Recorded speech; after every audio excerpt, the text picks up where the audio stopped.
ప్రజాస్వామ్యాన్ని గౌరవించిన party TDP అని ఆ పార్టీ అధికార ప్రతినిధి పట్టాభిరామ్ అన్నారు. వైసీపీ అధికారంలో ఉండగా కూటమి పార్టీలంతా కలిసి ప్రజాస్వామ్య పరిరక్షణ ఉద్యమాన్ని చేపట్టామన్నారు.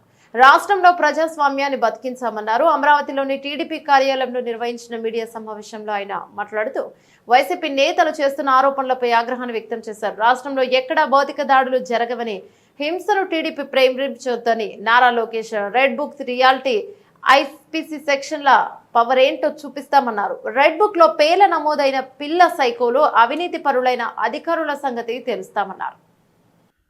రాష్ట్రంలో సైకోలుగా ముద్ర వేయించుకున్నటువంటి నాయకులందరూ కూడా సైకో జగన్మోహన్ రెడ్డి నేతృత్వంలో జిల్లాల వారీగా నియోజకవర్గాల వారీగా పిల్ల సైకోలుగా ముద్ర వేయించుకున్నటువంటి నాయకులందరూ మీడియా ముందుకు వచ్చి నంగనాచుల్లాగా మాట్లాడుతూ ఉన్నారు. అసలు ఏ పాపం ఎరగనటువంటి వ్యక్తులుగా అత్యంత బుద్ధిమంతుల్లాగా మాట్లాడుతూ ఉంటే రాష్ట్ర ప్రజలందరూ కూడా ముక్కు నేలేసుకుంటూ ఉన్నారు. ఓరు మీ దుంపదగా ఏం మాట్లాడుతూ ఉన్నారా, మీరు చేసినటువంటి పిచ్చి చేష్టలు ఏంటి, మీరు మాట్లాడుతున్నటువంటి మాటలు ఏంటని చెప్పి. జూన్ 4వ తేదీన మీ అందరికీ తెలుసు, రాష్ట్రంలో ప్రతి ఊర్లో కూడా ఒక దీపావళి పండుగ జరుపుకున్నారు. ఒక నియంత పాలనకి ముగింపు పలికిన రోజు, రాష్ట్రానికి తిరిగి స్వాతంత్రాన్ని అందించినటువంటి రోజు జూన్ 4, 2024 చరిత్రలో నిలిచిపోతుంది. ఆ రోజున పెద్ద ఎత్తున ఉత్సవాలు సంబరాలు జరుపుకున్నారు.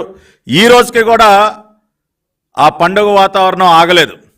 జూన్ 12 కోసం ఎదురు చూస్తూ ఉన్నారు. ఈ రోజున నారా చంద్రబాబు నాయుడు అనే నేను అన్న వాక్యాన్ని వినడం కోసం ఎన్నో రోజులుగా తపిస్తున్నటువంటి రాష్ట్ర ప్రజలు జూన్ 12 ఉదయం 11:27 నారా చంద్రబాబు నాయుడు అనే నేను అన్న వాక్యాన్ని వినబోతున్నారు.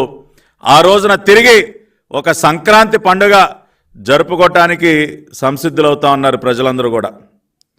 రాష్ట్రంలో వాతావరణం ఈ విధంగా ఉంటే ఈ పిల్ల సైకో మోకొచ్చి మీడియా ముందుకు వచ్చి అప్పుడే ఆడవటం మొదలెట్టారు.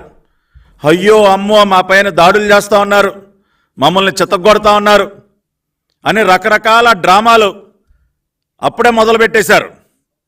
కానీ జరుగుతున్నటువంటి వాస్తవాలు ఏంటో ఒకసారి గమనిస్తే, నిన్న కర్నూలు జిల్లాలో బొమ్మిరెడ్డిపల్లిలో మా పార్టీ నాయకుడు గిరినాథ్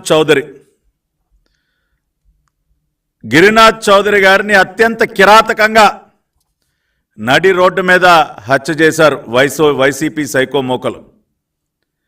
మాజీ ఎమ్మెల్యే కంగాటి శ్రీదేవి కుటుంబ సభ్యులు, అనుచరులు మా పార్టీ నేత గిరినాథ్ చౌదరిని అత్యంత కిరాతకంగా నడి రోడ్డు పైన హత్య చేశారు. నిన్న 24 గంటలు కూడా అవలేదు. దీనికి ఏం చెప్తారు ఈ పిల్ల సైకోలు? ఇవాళ హింసని ప్రేరేపిస్తున్నది ఎవరు? హింసకి పాల్పడుతున్నది ఎవరు? గిరినాథ్ చౌదరిని చంపింది వైసీపీ పిల్ల సైకోలు, అవునా కాదా? ఇవాళ నంగనాచుల్లాగా మీడియా ముందుకు వచ్చి మాట్లాడుతున్నటువంటి ఆ గుడివాడ గుట్కాగాడిని అడుగుతా ఉన్నా, ఎరా కొడాలి నాని, ఎవర్రా చంపింది? గిరినాథ్ చౌదరి అనే తెలుగుదేశం పార్టీ నాయకుడిని ఎవరు చంపింది? మీ పార్టీ సైకో మోకలు కాదా? ఏమయ్యా పేరుని నాని, ఏంటయా మాట్లాడుతా ఉన్నావు మీడియా ముందుకు వచ్చి? కౌంటింగ్కి 2 రోజుల ముందున నువ్వు వచ్చి మాట్లాడినటువంటి మాటలేంటి? గంటలు లెక్క పెట్టుకొనిరా, మీ సంగతి తేలుస్తాం. ఏది కౌంటింగ్కి 2 రోజుల ముందు? దాన్ని బట్టి అర్థం కావట్లేదా మీ వ్యవహార శైలి ఏంటో? ఒక పక్కన ఇటువంటి దారుణాలు చేస్తూ